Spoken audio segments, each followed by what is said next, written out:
आज हम वाच्य पढ़ेंगे। वाच्य किसे कहते हैं, उसके भेदों पर प्रकाश डालिए। तो वाच्य का शाब्दिक अर्थ है बोलने का विषय। क्रिया के जिस रूपांतर से यह जाना जाए कि क्रिया द्वारा किए गए विधान का केंद्र बिंदु कर्ता है, कर्म है अथवा क्रिया भाव, उसे वाच्य कहते हैं। तो कहने का मतलब ये है कि वाच्य का जो अर्थ है वो है बोलने का विषय, और क्रिया के जिस वाक्य से हमें ये पता चलता है कि उसका केंद्र बिंदु कर्ता है, या वाक्य हमारा कर्ता पर आधारित है, या भाव पर आधारित है, या कर्म पर आधारित है। तो जैसे उदाहरण यहाँ पे दिए हैं, रमेश खेल रहा है। इसमें खेलना क्रिया का कथ्य बिंदु है, रमेश यानी कि कर्ता, अतः यह कृतवाच्य है। दूसरा उदाहरण है, रमेश द्वारा फुटबॉल खेली जा रही है। तो इसमें खेलने का कथ्य बिंदु है फुटबॉल, यानी कि कर्म है फुटबॉल, अतः यह कर्मवाच्य है। तीसरा उदाहरण है, मुझसे खेला नहीं जा रहा। इसमें स्वयं खेला जाना क्रिया भाव है, वाच्य का ये कथ्य बिंदु है, अतः यह भाववाच्य वाक्य है। उपर्युक्त उदाहरणों से स्पष्ट है कि वाच्य के 3 भेद होते हैं। तो वाच्य के 3 भेद होते हैं, आपको पता है। पहला है कृतवाच्य, इस आधार पे हम उसको देख सकते हैं। पहला है कृतवाच्य, दूसरा है अकृतवाच्य। अकृतवाच्य के 2 भेद होते हैं, कर्मवाच्य और भाववाच्य। तो पहला जो कृतवाच्य है, इसमें कर्ता की प्रधानता होती है, और अकृतवाच्य में कर्ता का लोप पाया जाता है, यानी कि वहां पे कर्ता नहीं होता है, कर्ता का विशेष महत्व नहीं होता है। तो कृतवाच्य यहाँ पे देखते हैं। कृतवाच्य जिस वाक्य में वाच्य बिंदु कर्ता है उसे कृतवाच्य कहते हैं। जैसे कुछ उदाहरण यहाँ पे दिए हैं, बच्चे खेल रहे हैं, अशोक पुस्तक पढ़ता है, कन्याएं ढोलक बजाएंगी। इन तीनों वाक्यों में कथ्य बिंदु कर्ता बच्चे, अशोक, कन्याएं हैं, यानी कि ये सब कर्ता हैं, अतः ये क्या है, कृतवाच्य है। दूसरा है आपका अकृतवाच्य, जिन वाक्यों में कर्ता गौण अथवा लुप्त हो उन्हें अकृतवाच्य कहते हैं। इसके 2 भेद होते हैं, कर्मवाच्य, भाववाच्य। तो कर्मवाच्य जहाँ वाच्य बिंदु कर्ता ना होकर कर्म हो, वहाँ कर्मवाच्य होता है। इन वाच्यों में या तो कर्ता का लोप हो जाता है, या उसके साथ से या के द्वारा का प्रयोग होता है। तो क्या बता रहा है ये परिभाषा हमको, कि जहाँ पे कर्मवाच्य वाला वाक्य होगा वहाँ पर कर्ता के साथ या तो से शब्द आपको देखने को मिलेगा, या के द्वारा, या कर्ता होगा ही नहीं। ये हमें ध्यान रखना है। रमेश से अब दूध पिया नहीं जा रहा है। तो कर्ता यहाँ पे से, रमेश से, कर्ता कौन है, रमेश है। तो रमेश के साथ क्या है, से शब्द है। तो इसके कारण यहाँ पे रमेश से अब दूध नहीं पिया जा रहा है। तो दूध क्या है, कर्म है, पीना, दूध पीना कर्म है। तो यहाँ पे कर्म को महत्व दिया गया है। तो यहाँ पे इस रमेश के साथ से होने के कारण यहाँ पे दूध का महत्व बढ़ जाता है, पीने का महत्व बढ़ जाता है। तो इसलिए यहाँ पे आपका कर्मवाच्य होगा। इस वाक्य में वाच्य बिंदु दूध कर्म है, अतः यह कर्मवाच्य है। कुछ और भी उदाहरण है इसमें, दवाई दे दी गई है, यहाँ पे कर्ता का लोप है ना।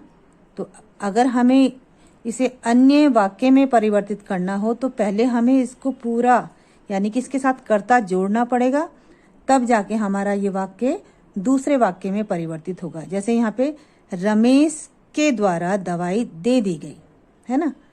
अगर हमें इसे कृतवाच्य में परिवर्तित करना है तो फिर हम ऐसा उसको बनाएंगे, तब जाके कृतवाच्य के नियमों का पालन करते हुए इसको कृतवाच्य में परिवर्तित करेंगे।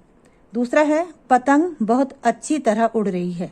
यहाँ पे भी कर्ता का लोप है, ठीक है। तो रमेश के द्वारा पतंग बहुत अच्छी तरह उड़ रही है, ऐसा हम इसको कर सकते हैं। हमसे सुंदर चित्र देखे गए, कर्ता से, हमसे, यहाँ पे हमसे क्या है, करता है, हम करता है, से यहाँ पे जुड़ा हुआ है, तो यहाँ पे ये हमसे शब्द क्या हो गया आपका, करता है।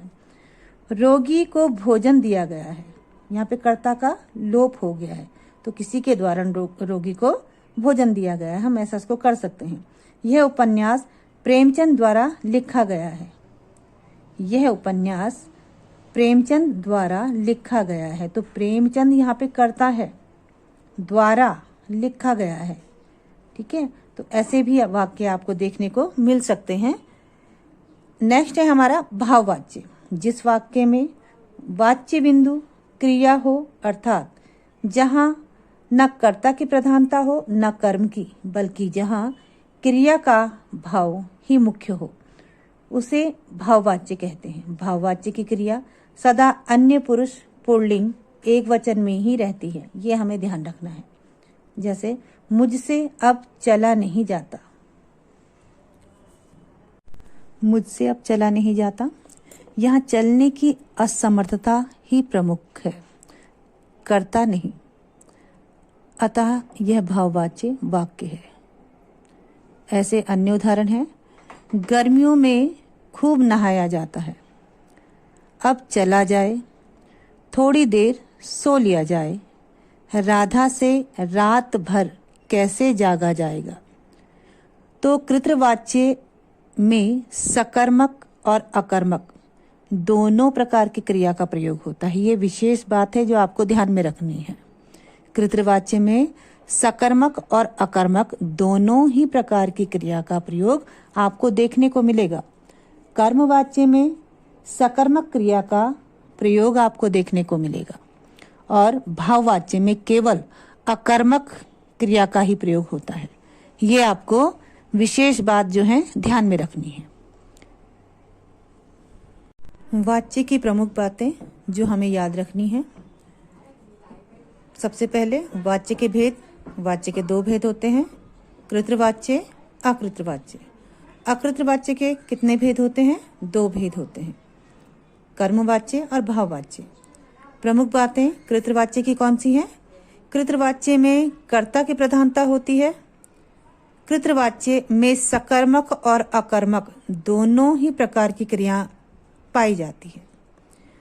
अकृतवाच्य में जिन वाक्यों में कर्ता गौण अथवा लुप्त होता है उन्हें अकृतवाच्य कहते हैं।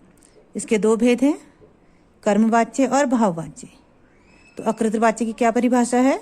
जिन वाक्यों में कर्ता गौण होता है या लुप्त होता है, दिखता नहीं है, ठीक है, तो वो अकृतवाच्य कहलाते हैं। इसके दो भेद हैं, कर्मवाच्य और भाववाच्य।